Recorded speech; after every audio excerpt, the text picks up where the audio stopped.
But so let's talk about this. You are a band, obviously, and you're continuing to be a band, but you've decided to stop as Giant Burger. This is going to an end. You are going to New Evolution. It's a two-part question. What made you stop being Giant Burger yet continuing to play together in the next evolution? Like, yeah. Shit. No, you, Joe. I think we all thought the project had run its course and we wanted to do something else with each other. We really like playing music with one another, but it had... The life of this project was logically over because we'd taken it to the extent that we could. So now we want to make music that's a little bit more dancey. Maybe. If you're lucky. New music. So I think Joel's guitar's going to be really dancey, you know what else he's playing. So I think probably what lies at the crux of that is you all have a very similar core of influences which drew you together, caused you to create together. No. So we all like extremely different music from one another. That's true. That's there's going to be some fascinating. overlaps. So where's the tie to is that the tie that binds to create together, or like how do you reconcile the conflict of interest with the conflict with the desire to create? I think there's overlaps in the music that we like, but also we're really similar people in that we're all quite stubborn.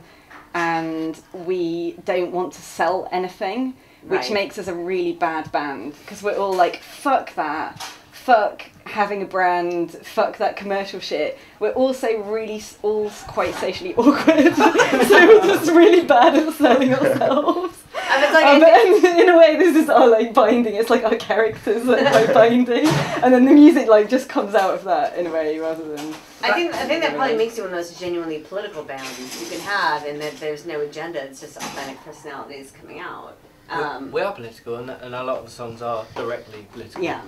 So, yeah. I mean, to be honest, the real reason is we aren't selling.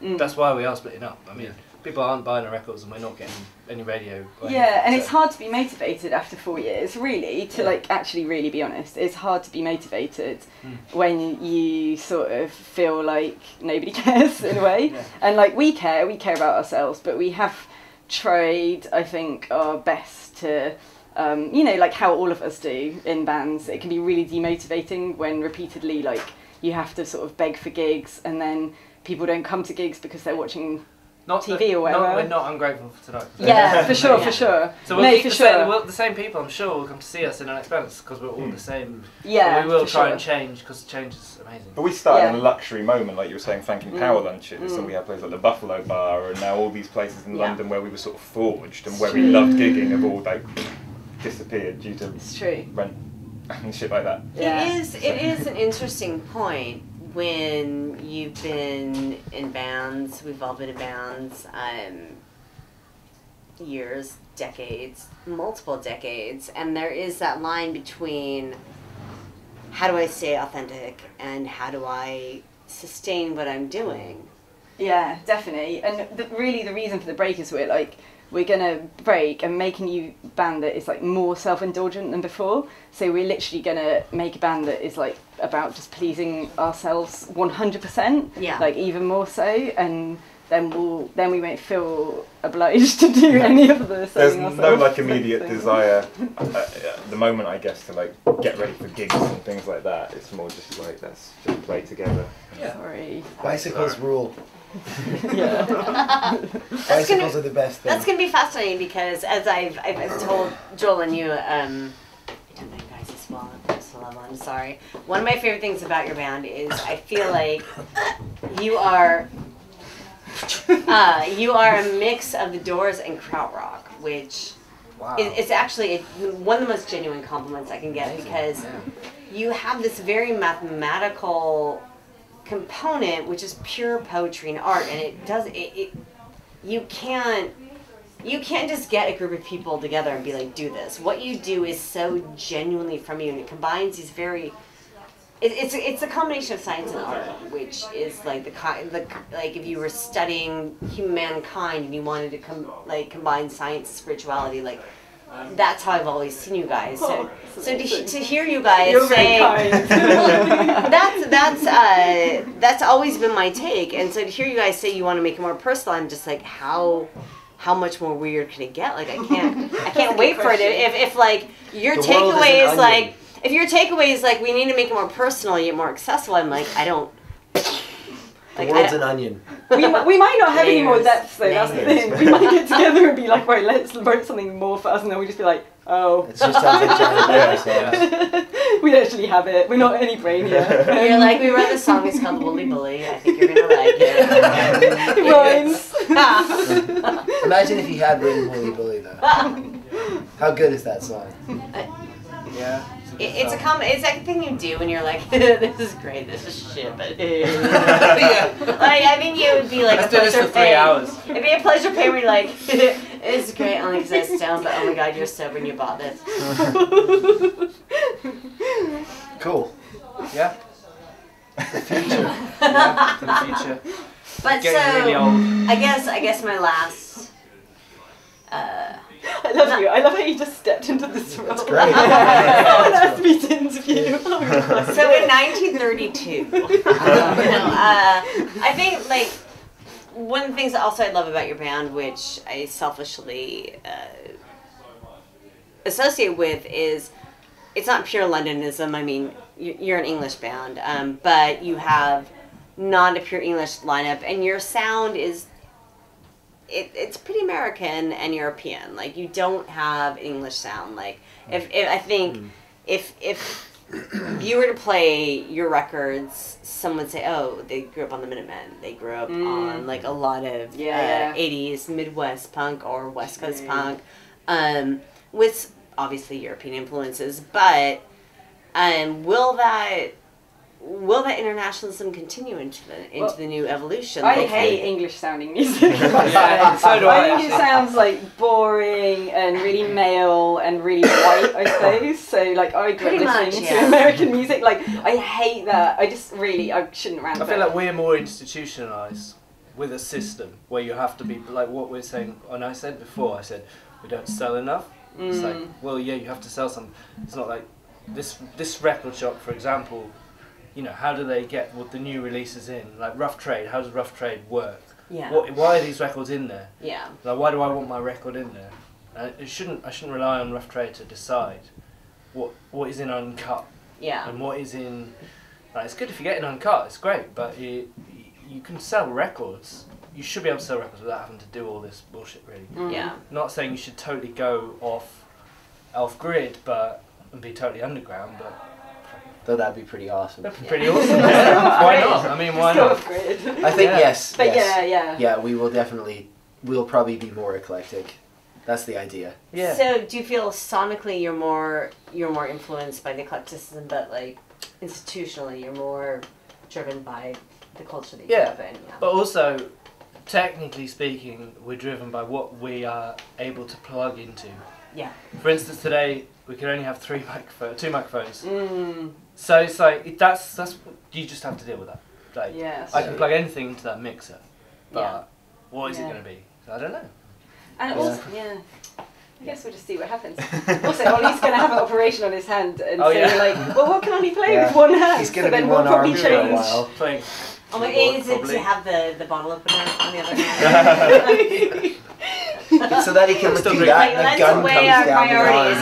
like in Taxi Driver. I can play guitar, I can just be like, I got it. Plectrum under your fingers or something like that. Adamantium plectrum. But I think we're quite disorganised in terms of planning as a band. Like whenever like, oh, let's like channel these sounds or let's sound like this. So it is really hard to say. Like, I think we'll remain eclectic because we kind of also again like almost politically believe in eclecticism. And like as Joel said, we all listened and have listened to really different music always, and we're not bound by a sound. We're not conservative at all, I would say, all of us.